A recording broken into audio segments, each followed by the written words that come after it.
Virginia. August 4th, 1943. 6:17 in the morning. The salt spray stung like tiny needles against Greta Schneider's cracked lips. She tasted it, metallic, sharp, mixed with the diesel fumes rising from the harbor and something else. Fear, her own fear thick in her throat, coating her tongue like ash. The metal gangplank groaned under the weight of women descending. 15 of them, Wehrmacht-Helferinnen, auxiliaries. Not soldiers, they'd been told. Not quite. Just women who'd bandaged wounds in Tunisia, who'd typed reports in field hospitals, who'd served the Reich in ways that kept their hands mostly clean until the Allies came and decided clean hands still belonged to the enemy. Greta's boots touched American soil at 6:19. She had prepared herself for hell. The stories had been specific, detailed, whispered in the cargo hold during the 14 days crossing the Atlantic. American soldiers did things to captured women. Unspeakable things. The Geneva Convention was paper. Words. It meant nothing when men had power and women had none. They'd starve you first, weaken you. Then the rest would come. Greta had spent the voyage preparing her mind for death. Not the quick kind, the slow kind, the kind that strips away dignity before it takes breath. But the dock looked wrong. She blinked against the morning sun, trying to reconcile what her eyes reported with what her training had promised. The harbor stretched wide before her. Wooden planks weathered gray from ocean spray, warehouses lining the port, and beyond them, through the haze of August heat already building, she could see the city, standing, whole, undamaged. The cognitive dissonance made her dizzy. Or maybe that was just the 14 days at sea. Her legs felt unsteady. The world tilted slightly left, then right, like the deck still moved beneath her, though she stood on solid ground. An American MP waited at the bottom of the gangplank. Young, maybe 22. Rifle slung over his shoulder. He watched them descend with the bored expression of a man who'd done this 100 times and expected to do it 100 more. Greta waited for the shout, the blow. The beginning of what propaganda had promised. The MP yawned. He checked his wristwatch like a man late for breakfast. Another guard nearby said something Greta couldn't understand. And both men laughed. Actually laughed. The sound carried across the dock, casual and light, like this was an ordinary morning in an ordinary port doing ordinary work. No one hit anyone. The air itself tasted different. Greta pulled it deep into her lungs, and beneath the salt and diesel she found something she hadn't encountered in 8 months. Freshness. The smell of growing things, of trees thick with summer leaves, of earth that hadn't been scorched by artillery fire. A woman stood beside Greta. Helga, 42 years old, nurse from Hamburg. She'd spent the voyage silent, clutching a small photograph of her daughters to her chest like a talisman. Now Helga whispered in German, her voice cracking. "Look at the buildings, they're not bombed." Greta looked. Every structure stood complete. Windows reflected morning sun in neat rows. Roofs held their tiles. Walls showed no scars from shells or fire. Ships moved through the harbor with casual efficiency. Cranes lifted cargo. Workers called to each other across the water, their voices carrying the rhythm of routine labor, not the frantic pitch of a city at war. This was a port in wartime. She could see the military vessels, the uniforms, the organization that spoke of a nation mobilized. But it looked like a port at peace. In Germany, the cities were burning. Here, nothing burned at all. The guards gestured them toward a processing area. The women moved in tight formation, years of conditioning keeping them orderly, even in defeat, even in terror. Greta's hand moved unconsciously to the locket hidden beneath her collar. Inside a photograph. Annalisa.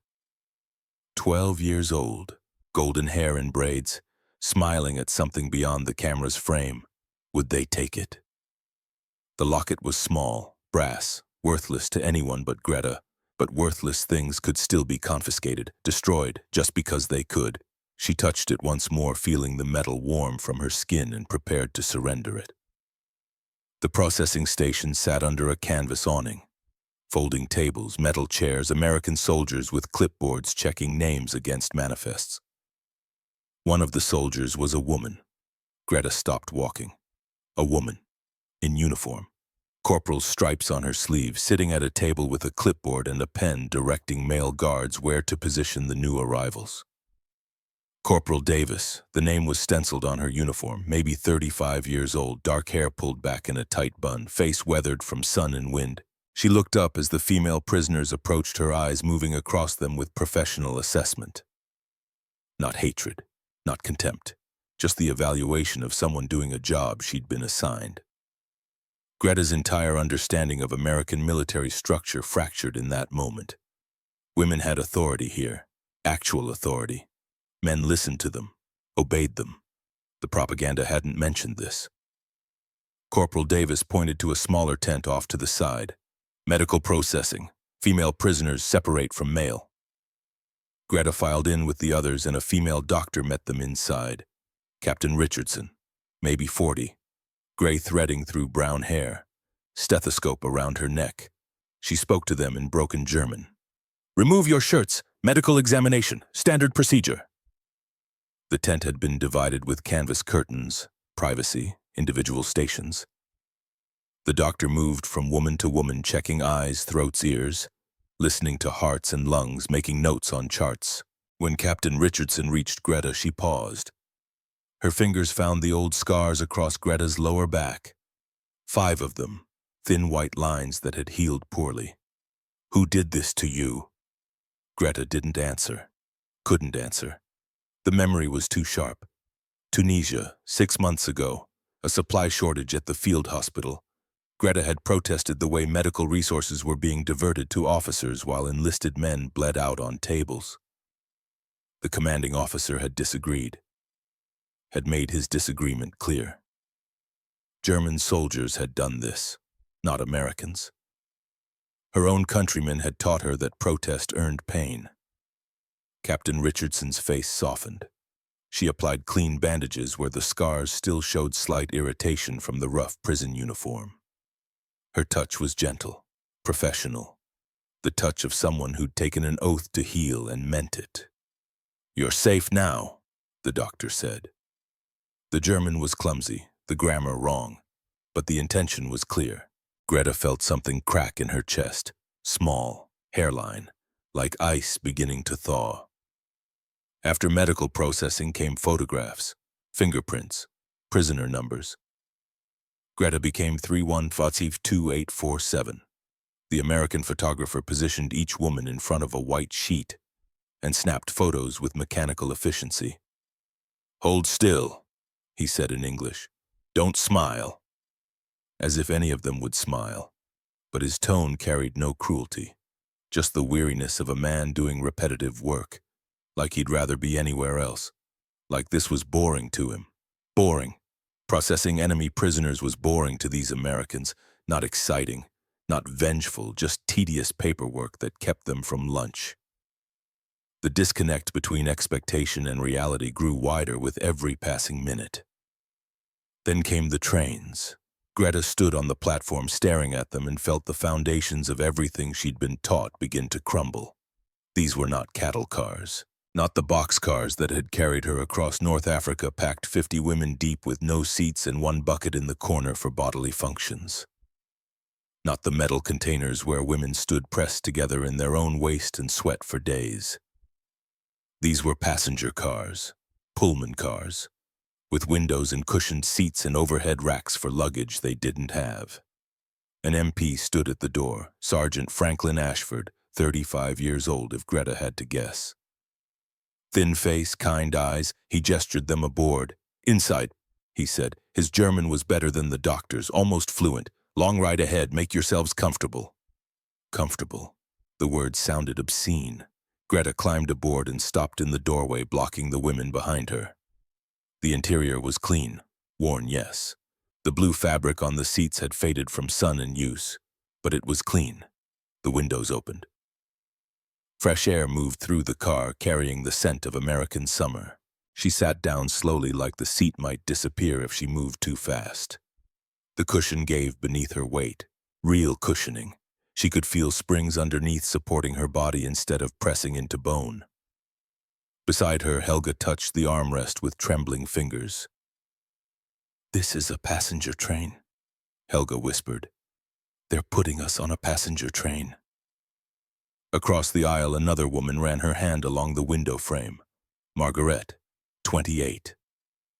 Radio operator from Berlin. Her voice came out hollow. "In Germany, I rode to the front in a boxcar. 60 women. 3 days. No seats. We took turns leaning against the walls to sleep." The train lurched and began to move. Through the windows, Virginia passed by in a stream of green. Fields rolled past, unplowed by tank treads. Farmhouses stood whole. Barns held their roofs. Cows grazed in pastures like the world was not at war. Like men weren't dying by the thousands across an ocean. Like cities weren't burning and children weren't starving, and everything Greta had known for 25 years wasn't collapsing into ash and blood. A child appeared in a yard beside the tracks. Maybe 7 years old, playing with a dog. The child looked up as the train passed and waved. An American child, waving at German prisoners. Greta lifted her hand and waved back before she could stop herself. The gesture felt like treason, against what she didn't know anymore. Against Germany, against the propaganda that had sustained her through 2 years of watching men die in field hospitals. Against the certainty that had carried her across the ocean. Sergeant Ashford walked the aisles checking on prisoners. His vigilance was casual, professional but not cruel. When he reached Greta's seat, he stopped and offered cigarettes around. American cigarettes. Greta took one. Her hands shook slightly as he lit it with a Zippo that clicked open with practiced ease. She drew smoke into her lungs and tasted tobacco that wasn't mixed with sawdust or dried leaves. Real tobacco. Pure tobacco. The sergeant moved on and Greta sat smoking, watching America pass outside her window. Feeling certainty crumble with every mile. The heat increased as morning stretched toward noon. The American South in August was an oven. But the windows stayed open. The breeze helped. Greta dozed, woke, dozed again. Sometime in the afternoon, the train stopped at a small town for water. The prisoners were allowed to step onto the platform, to stretch legs, to breathe air that wasn't thick with the smell of too many bodies in too small a space. An old woman appeared. She must have been 70, maybe older. White hair pulled back in a bun, cotton dress faded from washing. She carried a basket covered with a checkered cloth and approached the nearest guard, speaking to him briefly. He nodded. The old woman began handing out sandwiches to the prisoners. Greta took one, staring at it like an artifact from another world. White bread, ham, cheese, lettuce. An American civilian was giving food to German prisoners of war. "Eat," the woman said. The word came out in heavily accented German, like she'd learned it just for this. Just to say this one word to these enemy women. "You must be hungry." Greta bit into the sandwich. The bread was soft. The ham was real. The cheese tasted of something other than deprivation. She chewed slowly, and around her other women did the same, all of them silent, all of them trying to process what was happening. Helga stood nearby eating her sandwich with tears running down her face, not from sadness, from the sheer incomprehensibility of kindness from an enemy. The train whistle blew. They reboarded.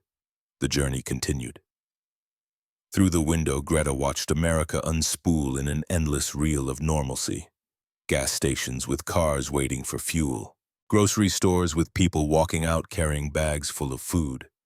Churches with white steeples pointing toward a sky that held no bombers. Every mile was evidence against the Reich's narrative. Every scene contradicted the propaganda that had sustained her through 2 years of war. Margaret leaned across the aisle, her voice barely audible over the train's rattle. "Do you remember the films they showed us in training?" Greta remembered. Films of American soldiers torturing prisoners. Films of cities in chaos. Films designed to make surrender seem worse than death. "I remember." "They lied," Margaret said quietly.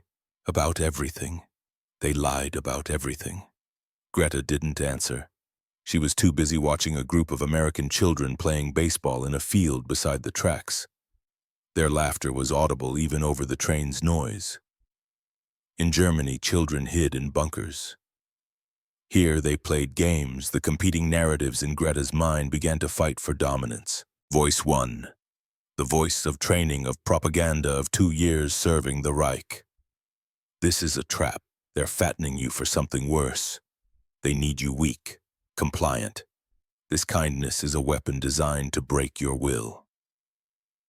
Voice 2. The voice of evidence, of eyes and ears and taste and touch. But the cities aren't bombed.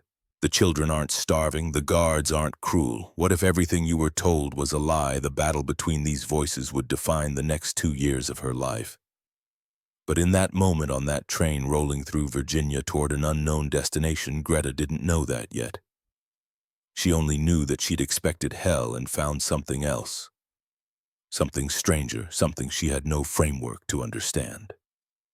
Evening approached. The train had been moving for hours through Virginia, through the Carolinas, deeper into the American South. Heat pressed against the windows even as the sun began its descent. Greta's uniform stuck to her back with sweat. The train began to slow. Through the window she saw buildings appear, wooden structures freshly built stretching across cleared land. Guard towers punctuated the perimeter. Barbed wire caught the late afternoon light. A sign at the entrance read, "Camp Hearn," in white letters against dark wood. The train hissed to a stop. Sergeant Ashford stood at the front of the car and announced something in English. Greta caught only one word. Home. They filed off the train onto a gravel platform. The Texas heat was different from desert heat. Thicker, humid, it wrapped around her like a blanket she couldn't shed. Before her stretched the compound, and despite the wire and the towers, something about it looked wrong for a prison camp. Too organized, too new. American soldiers waited to receive them, but again their demeanor puzzled Greta. No shouting, no rifles pointed. One sergeant actually helped an older prisoner down from the train car, catching her elbow when she stumbled. The gesture was so automatic, so devoid of malice, that Greta stopped walking just to stare at it. Processing began immediately. More forms, more photographs. Another medical officer examined each woman. When he checked Greta's scars, he frowned. "These should have had stitches. You'll have a permanent scar." He cleaned them with alcohol that stung, applied fresh bandages, with practiced gentleness made notes on a chart. Greta stood there in an enemy medical facility, receiving better care than she'd gotten from her own field medics. The doctor handed her a slip of paper. "Report to the infirmary tomorrow. We'll check the healing." Greta took the paper. She didn't understand. This man was treating her like a patient, not a prisoner. Like her health mattered. Like her pain was worth addressing. Outside, twilight was falling. The prisoners were divided into groups and led toward the barracks. Greta walked with Helga and Margaret, following an American corporal whose rifle remained slung over his shoulder, unthreatening. They passed what looked like a kitchen building. Through the open door came smells that made Greta's stomach clench with sudden, desperate hunger. Meat cooking, bread baking, real food. The barracks loomed ahead, long, low buildings with screened windows and wooden steps leading to doors that stood open. The corporal gestured them inside. "Find a bunk, dinner in 1 hour." Greta stepped into the barracks and stopped. The other women behind her stopped too, creating a bottleneck at the door. The barracks was clean, newly built. It smelled of fresh pine and disinfectant, and down each side in 2 neat rows stood beds. Metal-framed beds with mattresses, with sheets, with pillows. Helga made a sound that was half laugh, half sob. "Beds," she whispered. "They've given us beds." Greta walked to the nearest unoccupied bunk and sat on it. The mattress compressed beneath her. The springs creaked softly. She ran her hand over the sheet. It was thin, institutional, but it was clean. A folded blanket sat at the foot of the bed. A pillow rested at the head, slightly lumpy but real. She lay back, staring at the ceiling, and felt springs supporting her body instead of dirt or metal floor. Margaret claimed the bunk above Greta. She climbed up and lay there in silence for a long moment before speaking. I spent 6 months sleeping on the ground in Tunisia. Before that, concrete floors in transit camps. Before that, a tent in the rain. I haven't slept in a bed since I left Berlin." Around them, other women were doing the same thing, sitting on beds, touching sheets. Some lay down immediately, others stood staring as if afraid the beds would disappear if they looked away. One older woman, a sergeant named Frida, who rarely spoke, sat on her bunk and wept quietly, her face in her hands. The hour passed too quickly. A whistle blew. The corporal appeared at the door. "Dinner time. Follow me." They walked to the mess hall in a loose formation. The building was larger than Greta expected, with long tables and benches and windows that let in the last of the evening light. American soldiers sat at some tables eating and talking. The prisoners were directed to their own section, but not separated by walls or guards. Just space, just custom. The serving line began at one end of the hall. Greta took a metal tray from a stack, picked up utensils, and shuffled forward. Behind a counter, American cooks in white aprons ladled food onto trays. Real cooks, not prisoners, not forced labor. American soldiers serving German prisoners dinner. The first cook dropped a piece of fried chicken onto Greta's tray. The second added mashed potatoes with a pool of brown gravy in the center. The third spooned green beans beside the potatoes. The fourth placed 2 slices of white bread with pats of butter on the tray's edge. At the end of the line, pitchers of milk sat on a table. Cold, sweating in the heat. Greta carried her tray to a table and sat. She stared at the food. Helga sat beside her, staring at her own tray. Margaret sat across from them and made no move to eat either.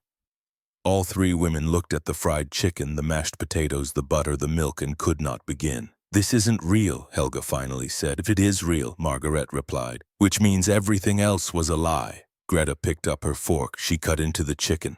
Steam rose from the meat. She took a bite, chewed, slowly tasted fat and salt and seasoning, and understood in that moment that she was eating better food as a prisoner of war than she had eaten as an auxiliary in the Wehrmacht. Better food than her mother was eating in Stuttgart. Better food than Anneliese was eating. Better food possibly than she had ever eaten in her life. Around her, hundreds of German prisoners came to the same realization. The mess hall filled with the sounds of eating, but it was quiet eating, stunned eating. Some women ate mechanically, faces blank with shock. Others ate slowly, savoring each bite like it might be the last. A few couldn't eat at all, overwhelmed by the cognitive dissonance of abundance in captivity. Frida, the older sergeant, sat with her hands folded, staring at her full tray. She hadn't touched her food. A younger prisoner beside her asked if she was still. Frida shook her head. "I'm thinking about my daughters. They're 11 and 14. In our last letter, they wrote that they had soup for dinner, just soup, potato peels and water, and I'm here in an enemy camp looking at fried chicken." The guilt was crushing, but the hunger was real. Eventually, Frida picked up her fork and ate. After dinner, they were shown the facilities. The latrines were clean with running water and actual toilets. The showers had hot water. Hot water. Greta stood under a showerhead that evening, feeling water hotter than she'd experienced in 2 years. Run over her skin, washing away sweat and fear and the grime of travel, and she couldn't stop shaking. Not from cold. From the slow, terrible realization that everything she'd been told about the enemy was wrong. By 9 o'clock, the compound settled into evening routine. Prisoners returned to barracks. Some played cards. Others wrote letters home, though they would be weeks in transit. A few ventured to the canteen, where they discovered they'd been issued 80 cents in scrip, enough to buy cigarettes or chocolate or soap. Greta sat on her bunk, trying to make sense of the day, trying to reconcile the America of propaganda with the America of experience. Sergeant Ashford appeared in the doorway of the barracks. He carried a small envelope in his hand and walked directly to Greta's bunk. "Miss Schneider?" She stood. "Yes." He handed her the envelope. It was sealed with red wax. Official. She could see stamps from the International Red Cross. "Don't open it yet," he said. His German was careful, precise. Wait until Christmas Eve. It's from the Red Cross. They deliver letters to prisoners on Christmas. It's already cleared. Nothing dangerous inside. Just news from home. Greta held the envelope like it might burn her. Inside this paper was news from Stuttgart, from her mother, from Annalisa. But it was August. Christmas was 4 months away. "Why wait?" she asked. Sergeant Ashford's face softened. "Because sometimes hope is better measured out. Sometimes it helps to have something to look forward to, something to hold on to when the days get hard." He left before she could respond. Greta sat on her bunk holding the sealed envelope. Around her, women prepared for sleep, removed boots, brushed hair, whispered quiet conversations in the dark. She touched the locket at her throat, Annalise's photograph still safe, still with her. Then she tucked the envelope under her pillow and lay back on the mattress. The springs creaked softly. The ceiling above her was clean wood. Through the screened windows she could hear cicadas singing in the Texas night. She closed her eyes and tried to sleep, but her mind raced with questions. 7 questions specifically. 7 mysteries that would define the months to come. Would she survive whatever came next? Would Annalisa survive the war? Why did Sergeant Ashford look so sad when he saw her photograph? What was in the sealed envelope? Why did the guard at processing keep a photo face down on his desk? Why did American civilians show kindness to enemies? And the biggest question of all, if everything they'd told her about America was a lie, what else had been a lie? The questions circled in her mind like birds looking for a place to land. She had no answers, not yet, but she would find them, one by one over the next 2 years. She didn't know it then, but this first day in America would mark the beginning of a transformation so complete that the woman who climbed down from that ship at Norfolk would bear almost no resemblance to the woman who would stand at a graveside in Texas 29 years later, speaking wisdom earned through suffering and kindness in equal measure. But that was still to come. For now, on this first night in Camp Hearn, Texas, Greta Schneider lay in a bed with clean sheets and tried to understand how she had expected hell and found something else entirely. Something stranger. Something that terrified her more than torture ever could.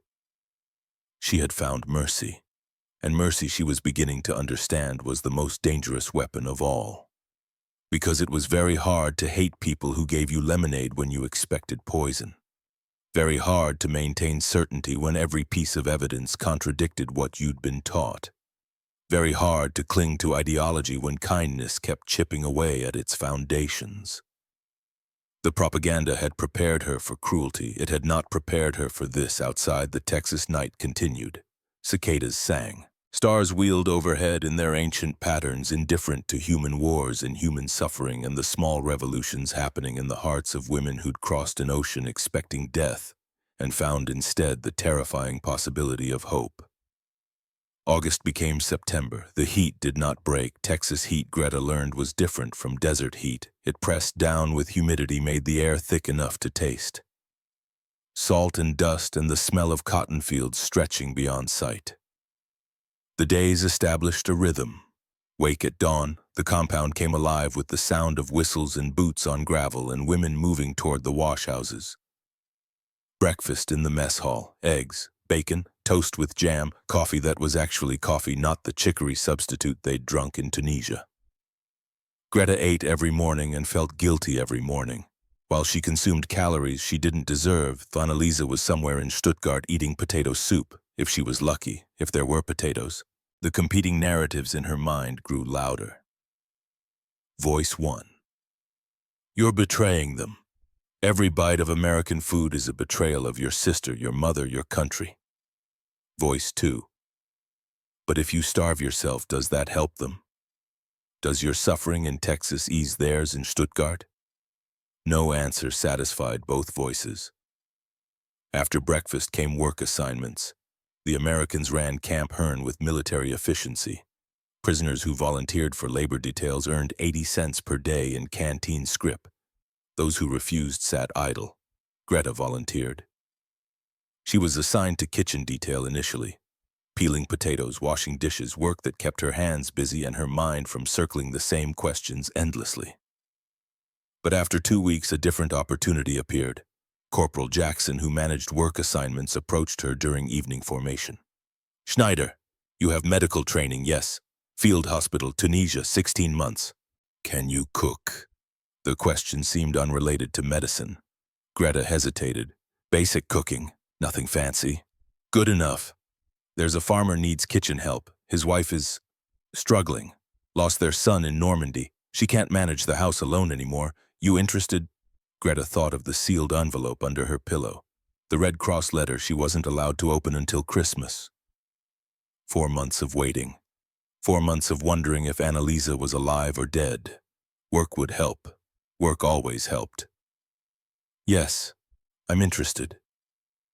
The next morning, a truck carried 6 prisoners 20 miles from Camp Hearn to a sprawl of farms that fed the war effort. Cotton mostly, some wheat, vegetables for the military supply chain. Silas Whitmore's farm sat at the end of a dirt road lined with live oaks. The house was small, white clapboard siding, green shutters, a porch that wrapped around 3 sides. Behind it, fields stretched toward the horizon in neat rows of cotton ready for harvest. Silas stood waiting in the yard, 52 years old, weathered skin from decades under the Texas sun, thin in the way men get when grief steals their appetite. He wore denim overalls and a hat pulled low against the morning glare. He studied the prisoners as they climbed down from the truck.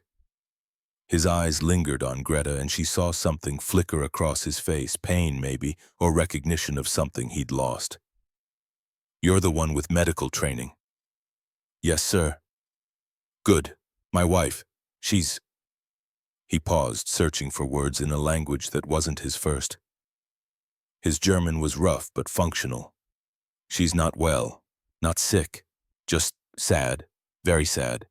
You understand?" Greta understood.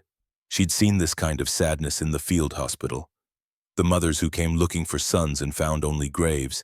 The wives who received telegrams and stopped eating. Grief that became a physical thing, a weight that crushed you from the inside. "I understand. You'll help in the kitchen, cooking, cleaning.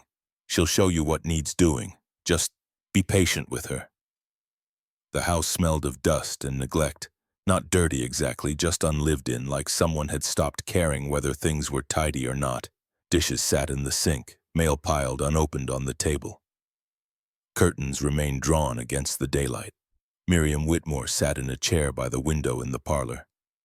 48 years old, dark hair going gray at the temples. She wore a house dress that hung loose on a frame that had lost too much weight too quickly. Her hands lay folded in her lap, motionless.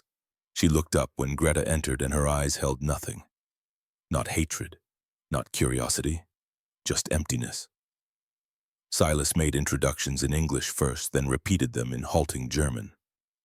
"Miriam, this is Greta. She's here to help." Miriam stared at Greta for a long moment. Then she stood and walked from the room without speaking. Her footsteps creaked on the stairs. A door closed upstairs. Silas removed his hat, twisted it in his hands. "She's not always like this. Some days are better. Just give her time." Time was something Greta had in abundance. 4 months until Christmas. 4 months until she could open the envelope and learn whether Annalisa still drew breath. She could give Miriam Whitmore time. The work was simple, familiar. The same tasks her mother had taught her in Stuttgart before the war. Wash the dishes, sweep the floors, prepare meals from the ingredients in the larder. But the abundance in that larder made her hands shake. Flour, sugar, real butter, eggs, ham, vegetables from the garden. More food in this one kitchen than she'd seen in 6 months in Tunisia. More than her mother and Annalisa had seen in a year. She made lunch, sandwiches, simple. She called up the stairs when it was ready. Miriam didn't come down. Silas ate alone at the kitchen table, and Greta saw how he looked at the empty chair across from him. How his jaw tightened. How he forced himself to take bites of food that clearly tasted like ash. After lunch, he returned to the fields. Greta washed dishes, and then, because she didn't know what else to do, she cooked. She made stew. Beef and potatoes and carrots and onions simmered low in a heavy pot. The smell filled the house, rich and savory and alive. At 4 o'clock, she heard footsteps on the stairs. Miriam appeared in the kitchen doorway. She looked at the pot on the stove, at the bread Greta had baked cooling on the counter, at the table set for two. "You made extra," Miriam said. Her English was accented but clear. "Yes." "Why?" Greta didn't have a good answer. She'd cooked the way her mother had taught her. "You always made extra, because you never knew who might need feeding, because hospitality was not negotiable even in wartime, especially in wartime." "Habit," she said finally. Miriam stared at her for another long moment. Then she sat at the table. She didn't speak while Greta served the stew. Didn't make eye contact, just ate slowly, mechanically, like someone forcing herself to complete a necessary task. But she ate the entire bowl. When Silas came in from the fields at sunset, he found his wife sitting at the table and Greta washing dishes, and his face did something complicated. Relief and pain and gratitude all mixed together. That night, riding back to Camp Hearn in the truck, Greta touched the locket at her throat and wondered what Annalisa had eaten that day. Wondered if there had been enough. Wondered if her sister was growing thinner while she, Greta, grew stronger on American food. The guilt never left, but the work continued. 3 times a week she went to the Whitmore farm. The pattern repeated. Miriam upstairs, Greta cooking. The smell of food drawing Miriam down. Silent meals. Small progress measured in clean plates and fewer unopened letters on the table. Silas never asked Greta to do more than kitchen work. Never demanded. Never raised his voice. He paid her the same 80 cents the camp paid for labor, though he wasn't required to. He thanked her at the end of each day, and the thanks sounded genuine. The cognitive dissonance grew worse. This man's son had died fighting Germans. Greta had served the Wehrmacht, had bandaged German soldiers so they could return to the front and kill more Americans. Her hands weren't clean. She'd never fired a weapon, but she'd enabled those who did. Thaddeus Whitmore was dead because of people like her. And yet his father treated her with kindness.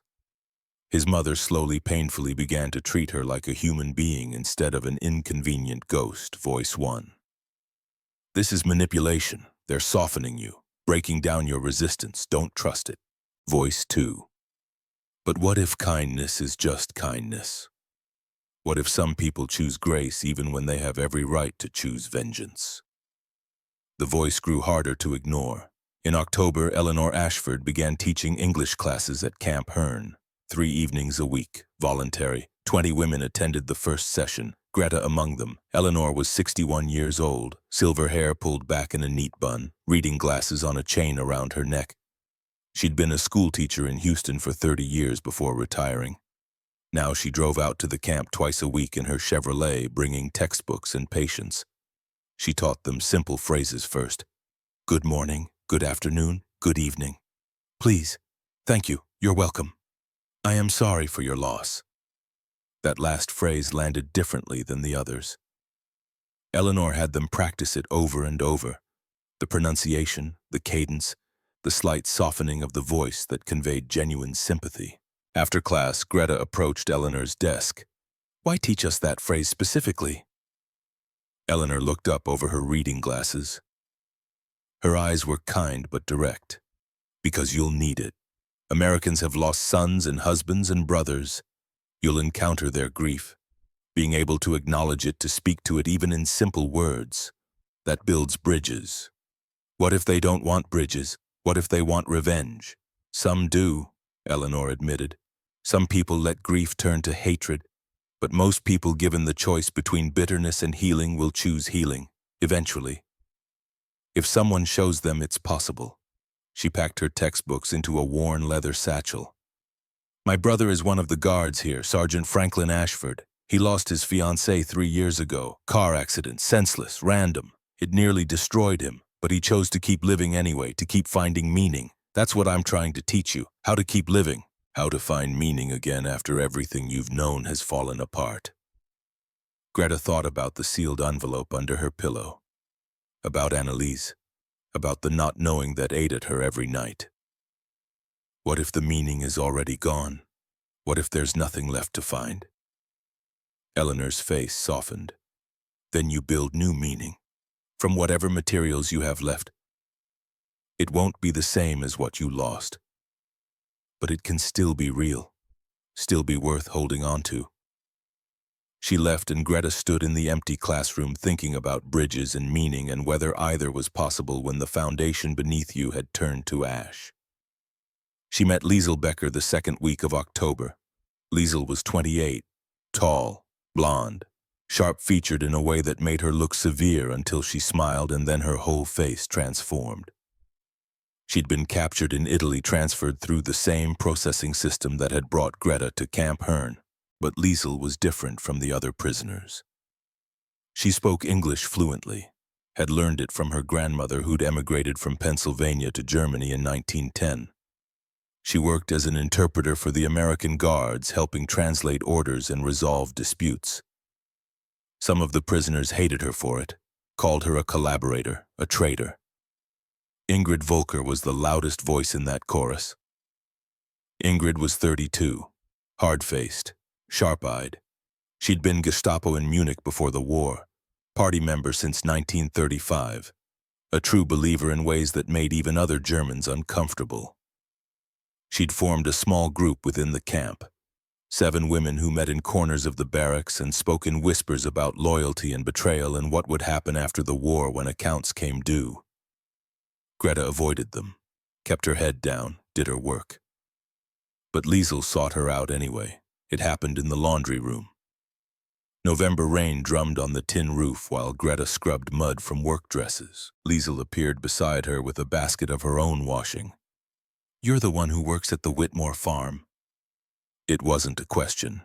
Greta nodded. "How is it working for someone whose son died fighting us?" "Complicated." Liesel laughed.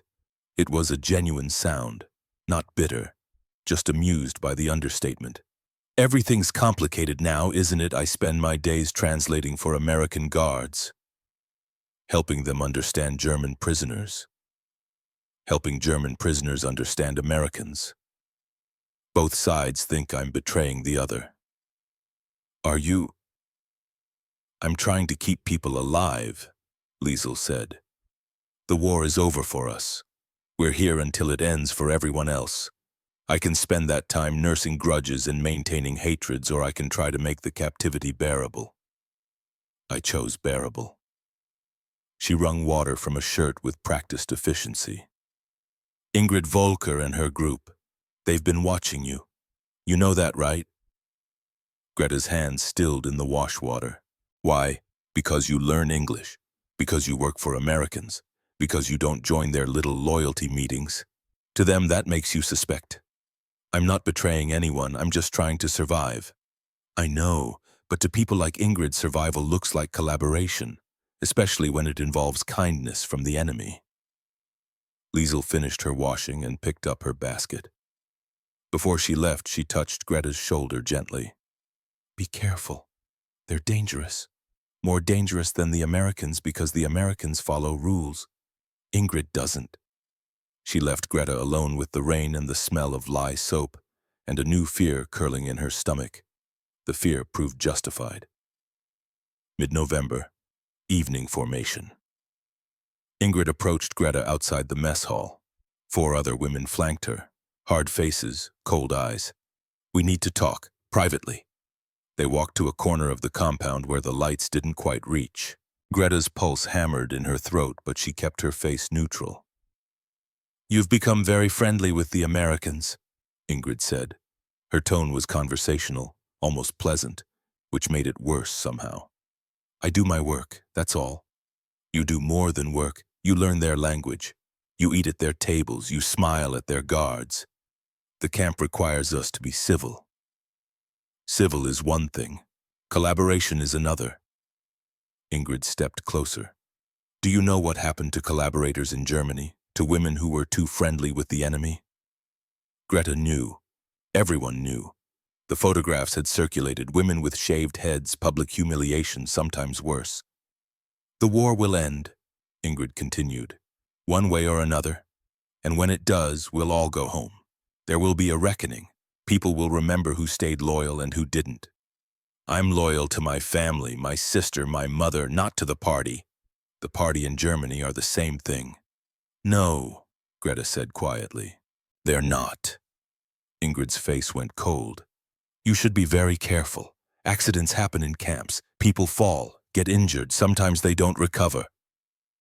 It was a clear threat. Greta felt ice slide down her spine, but she forced herself to meet Ingrid's eyes.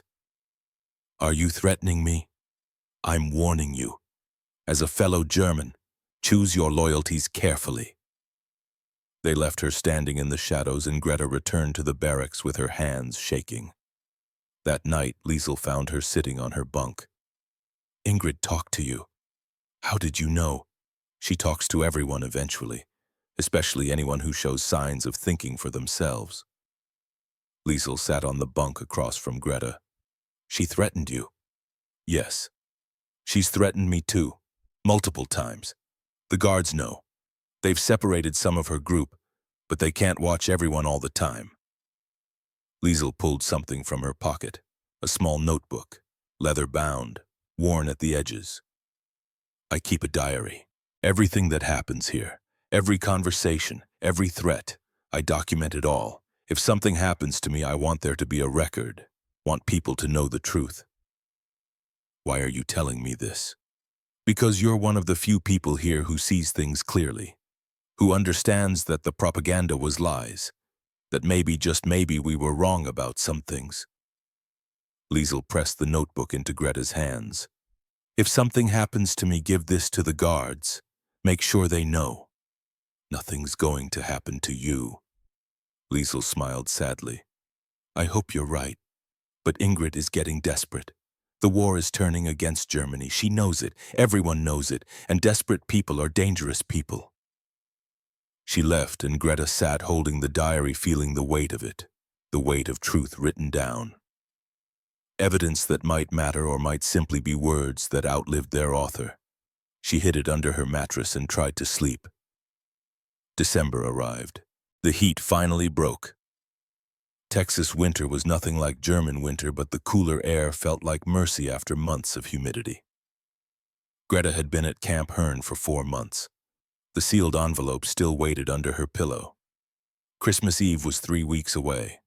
At the Whitmore farm, small changes accumulated. Miriam came downstairs earlier each visit. Sometimes she helped with the cooking. Once she asked Greta about her family. You have siblings, a sister, Annalisa. She's 12. What's she like? Greta thought about the photograph in her locket, about braids and smiles and a child who'd written letters about potato soup. Brave, braver than me. She takes care of our mother, keeps things running at home while I'm... She gestured vaguely. While I'm here, while I'm the enemy. Miriam nodded slowly. Thaddeus was brave too. He didn't have to enlist, could have claimed farm exemption, but he wanted to serve, wanted to fight. I begged him not to go. Her voice cracked on the last word. Greta reached across the table and covered Miriam's hand with her own.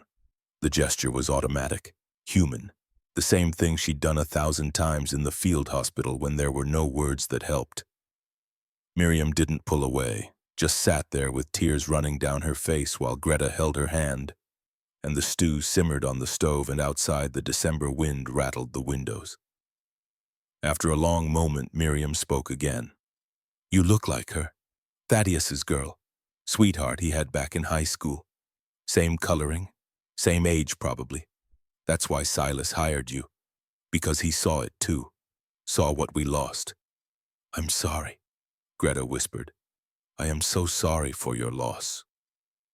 The English phrase Eleanor had taught her, practiced until it sounded natural, but nothing about this felt natural. This was pain meeting pain across enemy lines. Miriam squeezed her hand once, then released it. I know you are. I can see it. You carry your own grief. We all do now. That night riding back to camp, Greta felt something shift. Some small crack in the wall she'd built around her heart. The wall that said Americans were other, enemy, separate. But Miriam Whitmore's grief felt identical to Greta's own. Loss was loss. Pain was pain. It didn't matter which flag you saluted or which language you spoke or which side of the war you'd stood on. The dead were still dead. The living still had to figure out how to keep living. December 20th, 1943. The day everything changed. Evening formation had just ended. Prisoners were returning to barracks. Dinner had been chicken and dumplings. Greta's stomach was full. She was thinking about the envelope. 4 more days until Christmas Eve. 4 more days until she could open it and learn whether Annalise was alive. She climbed the steps to the barracks and heard voices inside. Angry voices, a scuffle. She opened the door and saw them. Ingrid and 4 others had Liesel cornered against the far wall. One held a metal pipe. Another held a board studded with nails, improvised weapons deadly if used with intent. Liesel's nose was bleeding. She held her hands up trying to protect her face. "Please, don't do this. I haven't betrayed anyone." "You translate for them," Ingrid hissed. "You smile at the guards. You tell them our secrets. I'm trying to keep us safe, all of us. You're trying to save yourself, traitor." The pipe came down. Greta heard the crack, saw Liesel collapse, saw the others close in their faces, twisted with righteous fury. She should have screamed, should have run for the guards, should have done anything except stand frozen in the doorway watching a woman being beaten to death. But fear paralyzed her. Voice 1 screaming, "If you help her, you're next." Voice 2 screaming, "Help her, help her, help her." The voices canceled each other out, left her silent. It lasted maybe 90 seconds, felt like hours. When they finished, Liesel lay on the floor in a spreading pool of blood. Her skull was cracked, both arms broken, breathing shallow and wet. Ingrid looked up and saw Greta in the doorway. "You saw nothing, understand nothing." Greta nodded mutely. They filed past her out of the barracks, and she stood there staring at Liesel's broken body until someone else came in and started screaming for the guards. The Americans came running. Medics, officers. They carried Liesel to the infirmary on a stretcher. Sergeant Franklin Ashford questioned everyone in the barracks. Greta told him nothing. Fear had stolen her voice. Or maybe it was shame. Maybe it was the knowledge that she'd stood there and watched and done nothing. Liesel died 6 days later. December 26th, the day after Christmas. The day after Greta finally opened the sealed envelope and learned that Annalise was alive. Thin, hungry, but alive as of October. The guilt of that timing would haunt Greta for the rest of her life. That she'd received news of her sister's survival on the same day Liesel died because Greta hadn't found the courage to scream. The Americans investigated, separated the known Nazi sympathizers. Ingrid Volker was sent to a different camp, a harsher one, maximum security, but it didn't bring Liesel back. 3 days after the murder, Sergeant Franklin Ashford found Greta sitting alone by the fence line staring at nothing. He sat down beside her, didn't speak for a long time, just sat. Finally, "You saw what happened." It wasn't a question. Greta nodded. "Why didn't you tell me?" "I was afraid. Of Ingrid. Of everything. Of speaking. Of staying silent. Of all of it." Franklin was quiet for another moment. Then he pulled something from his pocket. A photograph. He handed it to Greta. The woman in the picture was young, maybe 25, blonde, smiling. She stood in front of a church in a white dress. "My fiancée," Franklin said. "Catherine. She died 3 years ago. Car accident. Drunk driver hit her on her way home from the hospital where she worked. She was a nurse." Greta looked at the photograph, saw what Miriam had seen. The resemblance was slight but present. Same coloring, same general features. "Is that why you gave me the envelope? Why you've been kind to me?" "Partly, maybe. I don't know. I look at you and I see someone who could have been her. Could have lived her life if things had been different. If borders were drawn differently. If history had taken another path." He took the photograph back, studied it. "She used to say that hate was easy. Any fool could hate. But choosing kindness, especially when you had every reason to choose cruelty, that took real strength." He stood up, pocketed the photograph. You're not responsible for what happened to Liesel. Ingrid Volker is. The ideology that poisoned her mind is you were just trying to survive. That's not a crime. That's human. He walked away and Greta sat there thinking about Catherine and Liesel and Annalisa and all the women who should have lived but didn't and about the ones who lived but carried the ghosts of the dead everywhere they went. Christmas Eve arrived in all its complicated grief. The Americans decorated Camp Hearn with pine boughs and paper chains. There was a service in the chapel. Greta didn't attend. She sat on her bunk holding the opened envelope, reading and rereading her mother's letter. Annalisa was alive, thin but alive. The house had been damaged in bombing but still stood. They had food, not much. Potato soup mostly, but enough. Her mother's handwriting was shaky. Age or malnutrition, Greta couldn't tell. Maybe both. We think of you every day. We pray you're safe.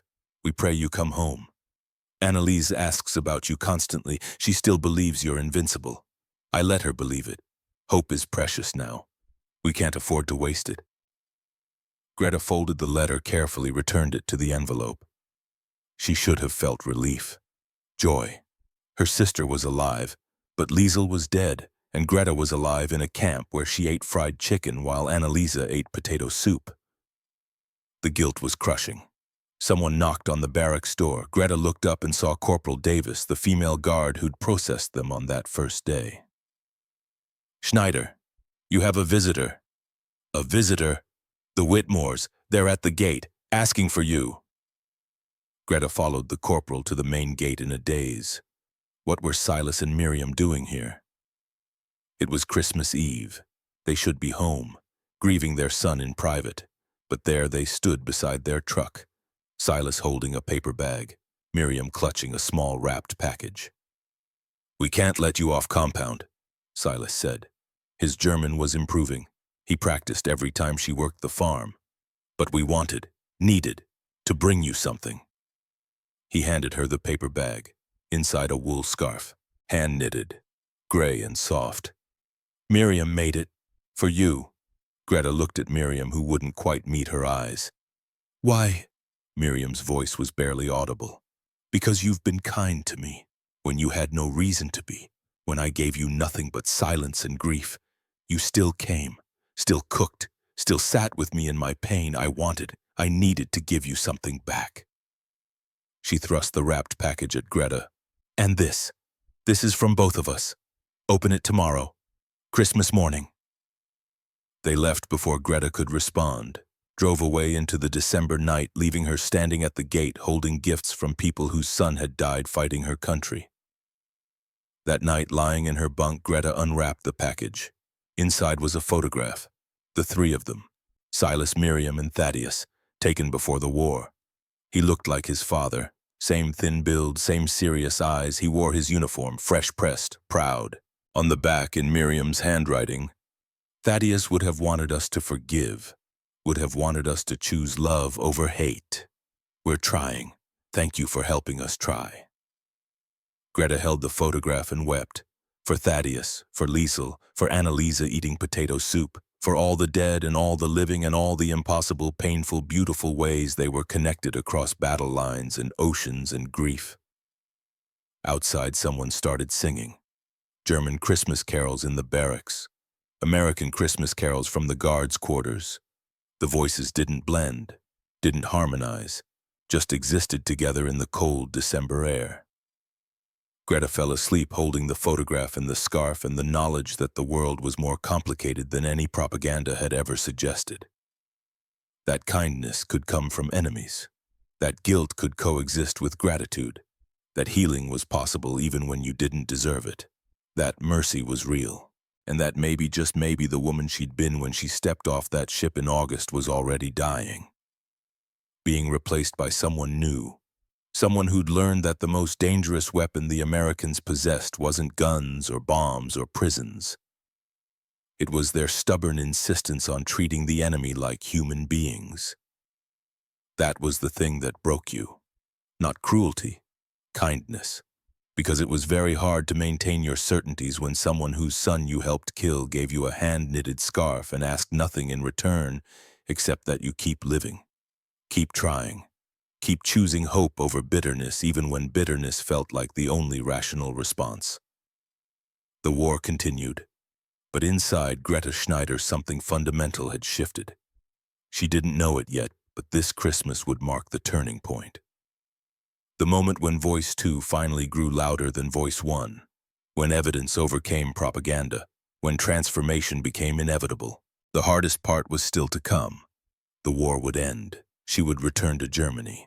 She would face choices that would define the rest of her life.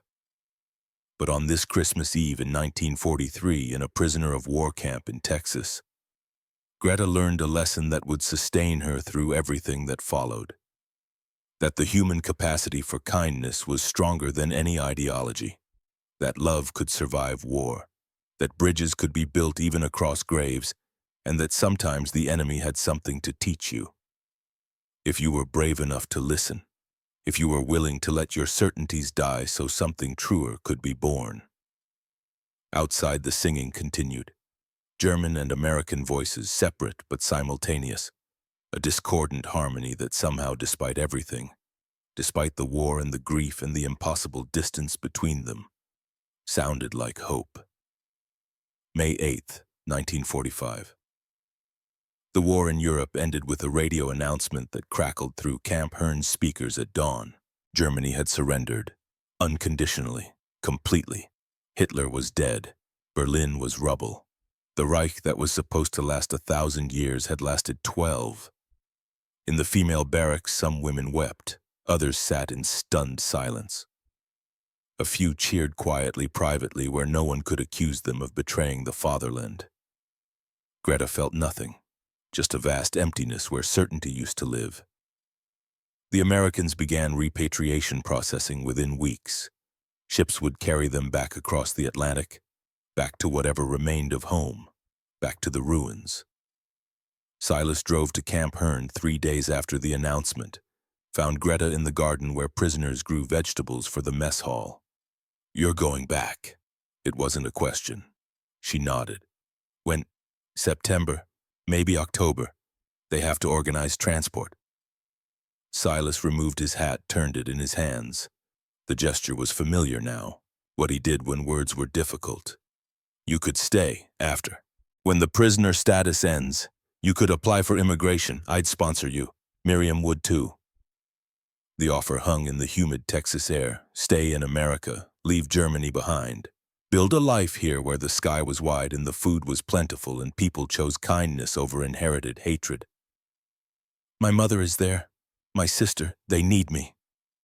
"I know, I needed you to know the door is open if you ever want to come back." He left and Greta stood in the garden with dirt under her fingernails and possibility weighing heavy in her chest. The ship that carried her back to Germany left Norfolk in September 1946, 3 years and 1 month after she'd first arrived. The crossing took 2 weeks. Cold, uncomfortable, nothing like the Pullman cars and cushioned seats that had brought her to Texas. When they docked at Bremerhaven, Greta stepped onto German soil and found ruins. The port was a skeleton, cranes twisted into abstract sculptures by bombing, buildings reduced to shells. People moved through the streets like ghosts, thin, hollow-eyed, dressed in whatever scraps they could scavenge. She made her way to Stuttgart by train. A real train this time, not a prisoner transport, but the boxcar was crowded with returnees and refugees and displaced persons all trying to get somewhere that might still feel like home. The journey took 16 hours, should have taken 4, but the tracks were damaged. Bridges were out. They stopped and started and detoured around destruction. Stuttgart was unrecognizable. 85% of the city had been destroyed. The landmarks she'd grown up with were gone. The church where she'd been baptized, the school where she'd learned to read, the market where her mother had bought bread on Saturday mornings. All gone, reduced to rubble and ash and the smell of old fires that never quite left the air. She found her mother in a single room of a farmhouse 15 kilometers outside the city. The address had been in the last letter. Written in April 1945. Greta had received it in July. It had taken 3 months to cross an ocean and find her in Texas. Hildegard Schneider opened the door and didn't recognize her daughter for a full 10 seconds. Then recognition came and she made a sound. Not quite a cry, not quite a word, just a sound of something breaking and healing simultaneously. They held each other in the doorway and wept. Inside the room was small.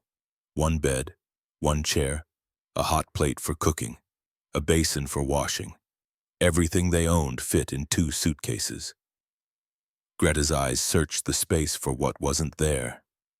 "Where's Annalisa?" Her mother's face crumpled. "She died. March 14th, 1945, bombing. She was at the market. We needed food. I sent her because she was small, could slip through crowds, get to the front of lines." Hildegard sat on the bed. Her hands trembled. "The bombs came during the day, no warning. American bombs, they hit the market directly. I found her. Eventually. It took 3 days. They'd piled the bodies, so many bodies I recognized her by her shoes." The room tilted. Greta sat on the floor because her legs wouldn't hold her anymore. When March 14th, 2 months before the war ended, 2 months, if they'd just 2 more months and she would have lived. The guilt that crashed over Greta was physical, crushing. She'd been in Texas eating fried chicken while Annalisa starved.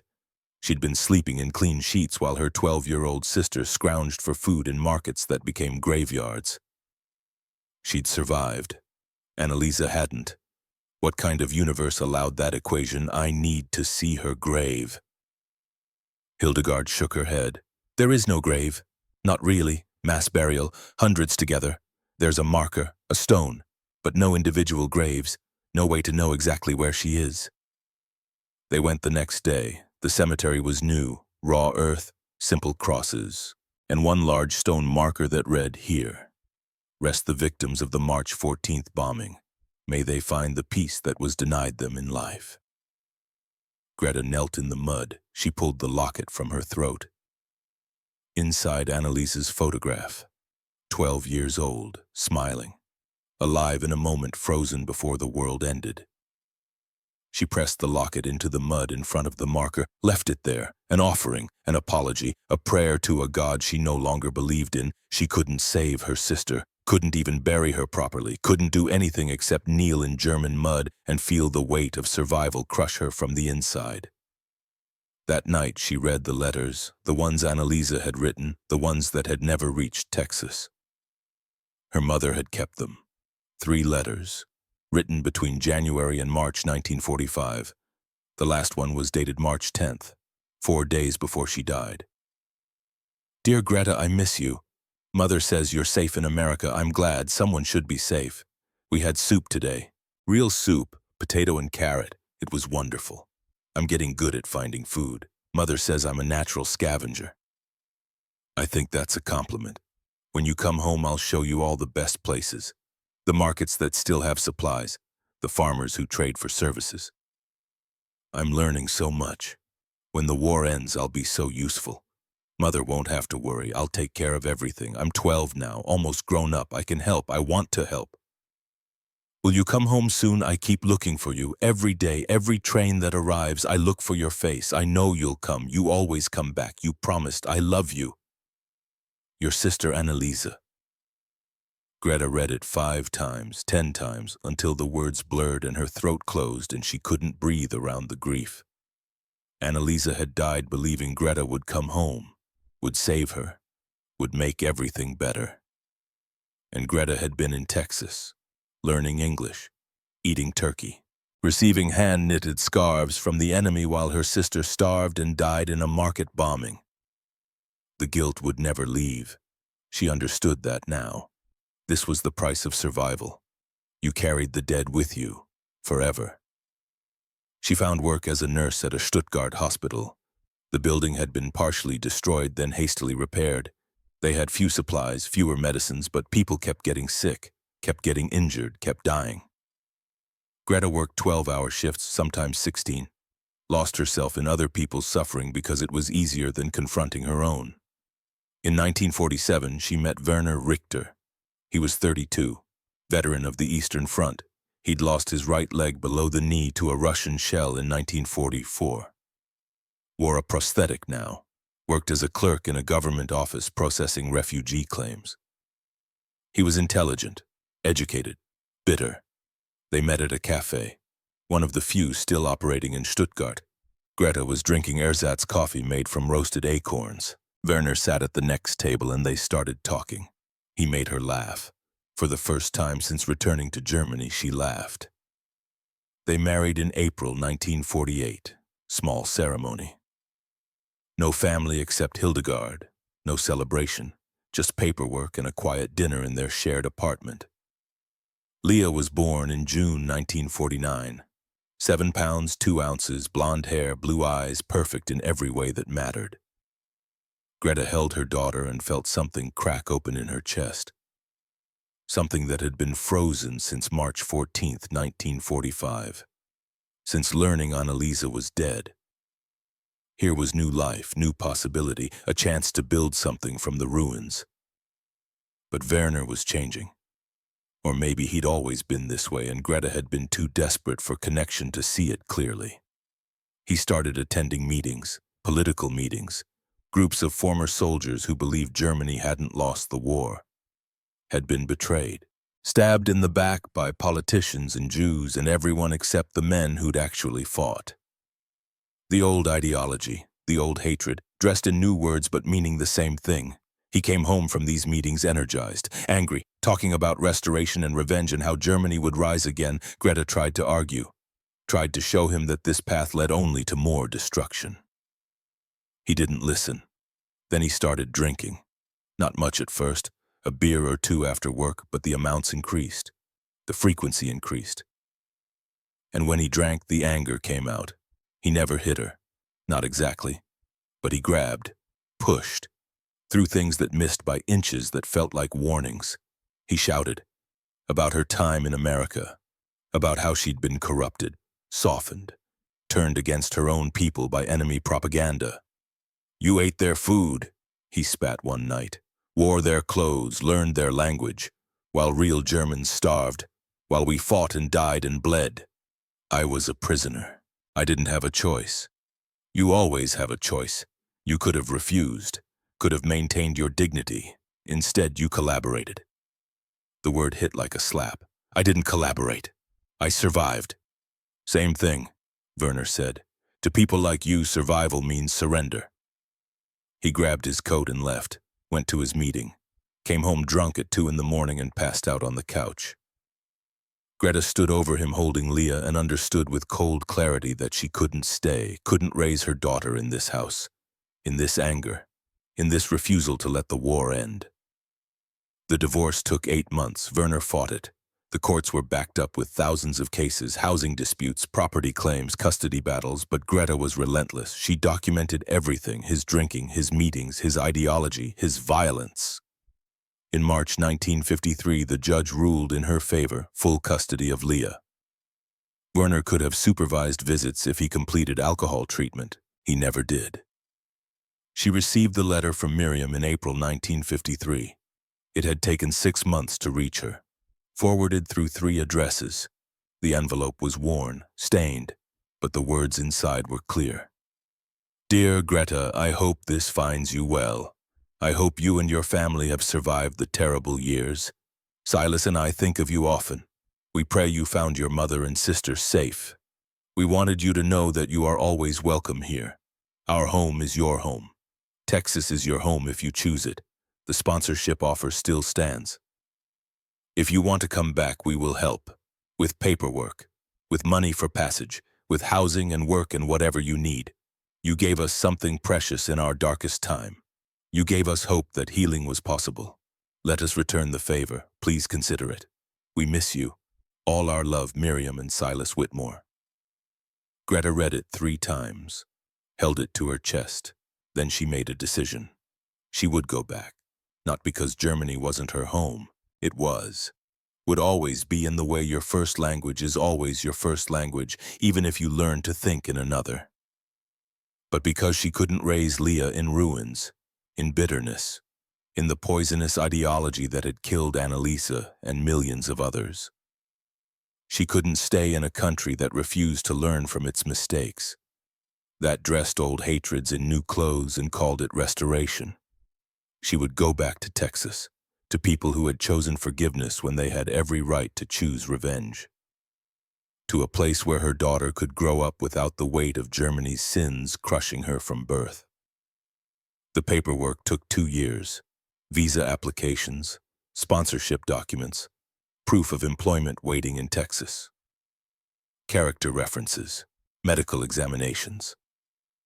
But in August 1955, Greta and Leah boarded a ship in Bremerhaven bound for New York. Leah was 6 years old, blonde braids, curious eyes. She spoke German and some English that Greta had taught her. "Where are we going, Mama?" "To America, to Texas, to people who love us." "Why do they love us? They don't know us." Greta knelt to her daughter's height, touched her face gently. "Because love isn't always about knowing someone. Sometimes it's about choosing to see the best in people, choosing grace over bitterness. They taught me that. Now I want to teach you." The crossing took 11 days. When they arrived in New York, Greta stood on the deck watching the skyline approach and felt her hands shaking. 12 years since she'd first seen America, 12 years since she'd expected hell and found mercy. She was different now, changed in ways she couldn't fully articulate. The war had broken something in her that could never be repaired. But it had also taught her things about resilience, about forgiveness, about the human capacity for kindness even in the darkest times. Silas and Miriam met them at the bus station in Houston. They'd driven 4 hours to be there when the bus arrived. Silas looked older, grayer, thinner, but his smile was the same, warm, genuine. Miriam had aged too, more lines around her eyes, more silver in her hair. But when she saw Greta, she started crying. They embraced in the bus station parking lot, held each other while Leah watched with wide, uncertain eyes. "Welcome home," Miriam whispered. "Welcome home." The farm hadn't changed much. Same white clapboard house, same live oak trees, same fields stretching toward the horizon. But there was a new tree, a small oak sapling planted near the porch. Miriam pointed to it. "We planted that the Christmas after you left, 1946. We wanted something living to remember you by. Something that would grow, thrive, a symbol of hope." The sapling was 9 years old now, taller than Greta. Its branches spread wide, leaves rustling in the August wind. Leah ran to it, immediately touched the bark with careful fingers. "Can I climb it, Mama? When you're bigger, when the branches are stronger." That night, sitting on the porch with coffee and the sound of cicadas, Silas told Greta about the years she'd missed. The farm had struggled after the war, labor shortages, price fluctuations, competition from industrial agriculture. But they'd survived, adapted, found ways to keep going. "Miriam is better," he said quietly. "Not healed. You don't heal from losing a child, but better, functional. She can laugh now, sometimes. That's progress. I'm glad. She talks about you often, about how you helped her, sat with her in her grief, gave her a reason to get out of bed. She wants to do the same for you, if you'll let her." Greta nodded, unable to speak around the lump in her throat. The first year was adjustment, learning to navigate American systems again, American customs, American speed. Greta found work as a nurse at the Houston hospital. The pay was better than Stuttgart. The supplies were abundant. The work was familiar. Leah started school, first grade. She struggled initially with English. The other children were kind but curious, asked questions about Germany, about the war, about things a 6-year-old couldn't possibly explain. But she adapted. Children always did. By Christmas, she was speaking English fluently, playing with neighborhood children, becoming American in ways that made Greta's heart ache and soar simultaneously. In January 1956, Sergeant Franklin Ashford visited the Whitmore farm. He'd retired from the military, worked now as a civil engineer in Houston. He came for Sunday dinner, brought his brother. Nathaniel Ashford was 40 years old, tall, quiet. He designed bridges for a living, built connections between places that had been separate. He shook Greta's hand and his grip was warm, steady. "Franklin's told me about you, about Camp Hearn, about your courage." "I wasn't courageous. I was just trying to survive." "Sometimes that's the same thing." They talked over dinner, about engineering, about nursing, about the strange paths that brought people together across impossible distances. He asked if he could write to her. She said yes. The courtship was slow, careful. Letters exchanged weekly, dinners once a month, walks along Buffalo Bayou where Nathaniel explained the mathematics of bridge construction. And Greta listened fascinated by the poetry of it. Building connections, spanning distances, creating paths where none had existed. He proposed in June 1957. Took her to the bridge he'd designed over the San Jacinto River. Showed her the calculations, the stress points, the way weight was distributed so that the structure could hold. "That's what marriage is," he said. "Distribution of weight, two people holding each other up, sharing the load, building something that can withstand pressure." She said yes. They married in September 1958, small ceremony at the courthouse. Franklin as witness, Silas and Miriam in attendance, Leah as flower girl taking her role very seriously. Nathaniel adopted Leah legally, gave her his name, treated her like his own daughter in every way that mattered. Greta became an American citizen in 1960. Took the oath with tears streaming down her face. She was German, would always be German, but she was American too now, both things simultaneously. The war had taught her that identity wasn't singular, that you could carry multiple truths at once. Years passed, good years, hard years. The normal accumulation of a life lived. Leah graduated high school in 1967, went to nursing school, following her mother's path, building on the foundation Greta had laid. Silas died in 1970. Heart attack in the cotton field, quick, relatively painless. Miriam found him under the live oak tree. The sapling they'd planted in 1946 was now massive, 24 years of growth. Its branches spread wide enough to shade half the yard. The funeral was small, just family and close friends. Greta stood beside Miriam at the graveside and held her hand, while they lowered Silas into Texas earth. "He loved you," Miriam said quietly. "Thought of you like a daughter. Especially after Thaddeus, you gave him purpose, gave him hope that kindness mattered." "He saved me," Greta replied. "Both of you did. When I expected cruelty, you gave grace. I wouldn't have survived without that." Miriam squeezed her hand. "We saved each other. That's how grace works. It's never one direction." In 1972, Miriam followed Silas. She'd been declining for months. Cancer, liver. By the time they caught it, there was nothing to be done except manage pain and wait. She died on a Tuesday in March, surrounded by family. Greta held one hand. Franklin held the other. Leah sat at the foot of the bed, 23 years old now, strong and capable in everything Annalisa might have been if the world had been kinder. The funeral was larger than Silas's. Miriam had touched more lives, taught Sunday school, volunteered at the library, been the kind of woman who remembered everyone's birthday and brought casseroles when someone was sick. Greta stood at the graveside, 54 years old now, and watched them lower Miriam into the ground beside Silas. She thought about the first time she'd met them. 29 years ago, a German prisoner afraid of everything, and they'd given her work, given her kindness, given her a path back to humanity. After the service, people gathered at the farm. Food, stories, the rituals of remembrance. Greta found Franklin standing under the oak tree, the one they'd planted in 1946. It was massive now, trunk thick as a barrel, branches spreading 40 feet in every direction. She loved this tree, Franklin said. Used to sit under it every evening. Said it reminded her that growth was possible even after loss. Greta touched the bark, felt the roughness under her palm. This tree had been a sapling when she left Texas in 1946. Now it was ancient, solid, proof that time moved forward even when you thought you'd never heal. "I should have come back sooner," she said. "Should have visited more." should have been here. You were exactly where you needed to be, doing exactly what you needed to do. They understood that, never held it against you. Leah appeared with a small girl holding her hand. 3 years old, blonde curls, blue eyes. Mama Annalisa is tired. Can we go home? Greta looked at her granddaughter, named for the sister she'd lost, named for the hope that love could outlive death.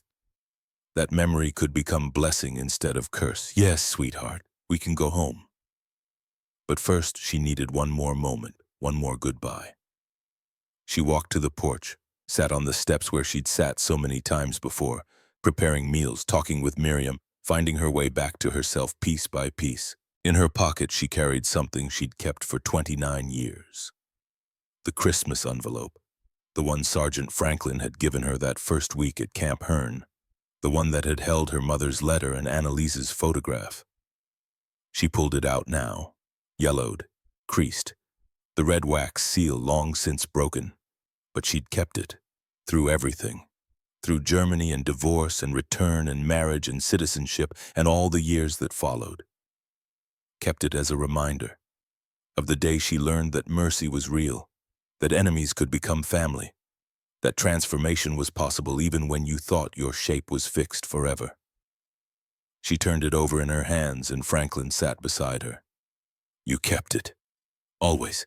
It was the first kindness, the first crack in the wall I'd built. I needed to remember that moment when everything changed. Do you ever regret it, coming back, leaving Germany? Greta thought about Stuttgart, about the ruins, about Annaliese's grave that wasn't really a grave, about Werner and his bitter meetings and his refusal to let the war end. No, Germany is my past, America is my future, both are true, both matter, but I had to choose where to raise my daughter, where to build my life, and I chose here, chose this. She gestured to the farm, the oak tree, the fields, the sky impossibly wide and blue. I chose the place where people taught me that kindness was stronger than hatred, that forgiveness was braver than revenge, that you could lose everything and still find reasons to hope. Franklin nodded slowly. Catherine would have liked you, my fiancée, the one who died. She believed the same things, that grace was a choice, that you could decide every day to be better than your worst impulses. They sat in comfortable silence. Around them people were leaving, saying goodbyes, promising to stay in touch, the rituals of ending and beginning. Leah appeared with little Annalisa. Nathaniel followed carrying coats and purses. Ready, Mama? Greta stood, looked one more time at the farm, at the oak tree, at the land that had taught her how to live again. Yes, I'm ready. They drove back to Houston as the sun set, Texas sky painted in oranges and purples and reds. Leah talked about her job at the hospital, about the patients she was treating, about the difference she was making. Nathaniel held Greta's hand across the front seat, solid, present, the man who'd built bridges for a living and had built one for her too, a path from enemy to family, from prisoner to citizen, from broken to whole. Little Annalisa fell asleep in the back seat, her breathing sudden even. Greta looked at her granddaughter in the rearview mirror and felt something settle in her chest. This was why she'd survived, not for herself, for this, for the next generation, for the chance to break the cycle of hatred and build something better from the ruins. Annalisa was dead, would always be dead. The guilt would never fully leave. But this child, this living, breathing, beautiful child carried her name and her memory and the hope that love could be stronger than loss. That night, after everyone was asleep, Greta sat on her porch in Houston and thought about the long road that had brought her here. From Norfolk Dock in 1943 expecting hell, to Camp Hearn finding mercy, to the Whitmore farm learning grace, to Germany confronting ruins, to Texas again choosing hope, to this moment, this quiet suburban street, this ordinary miracle of a life rebuilt from ash. She thought about all the questions that had circled in her mind that first night at Camp Hearn, the 7 mysteries that had seemed so urgent then. She'd survived. That question had been answered. Annalisa hadn't. That answer had broken her. The envelope had held exactly what it promised. News from home. Hope measured out in careful doses. Franklin had looked sad because she reminded him of Catherine. Of love lost too soon, Miriam had shown kindness because she'd chosen healing over bitterness. The ideology had been lies, all of it, every word, and her future. Her future had been here, in America, in Texas, in the choice to believe that transformation was possible. The wisdom she'd earned was simple but hard-won. That the human capacity for kindness was stronger than any propaganda. That you could hate the war and still honor the warrior. That enemies were just people who'd been told different lies. That mercy was the most dangerous weapon ever invented because it disarmed you completely. That survival wasn't betrayal. It was responsibility. To live well, to love fiercely, to build something beautiful from the wreckage. That the dead stayed with you. Always, but they didn't have to be weights, they could be wings. If you let them. Greta stood and walked to the small garden behind her house. Nathaniel had helped her plant it. Tomatoes, peppers, herbs, a small oak sapling that would take 50 years to grow massive like the one at the Whitmore farm. She touched it gently, felt the life pulsing underneath the bark. Growth was slow, healing was slow, but they were happening. Every day, every year, roots going deeper, branches spreading wider. She was 54 years old, half her life lived in one country, half in another. Both halves essential, both halves true. The war had tried to destroy her, had destroyed millions, had burned cities and murdered children and unleashed horrors that would echo for generations, but it hadn't destroyed everything. Kindness had survived, love had survived, hope had survived. And standing in her garden in Houston, Texas on a quiet spring night in 1972, Greta Schneider understood finally, completely the lesson America had taught her 29 years ago. That you didn't give mercy to the enemy because they deserved it.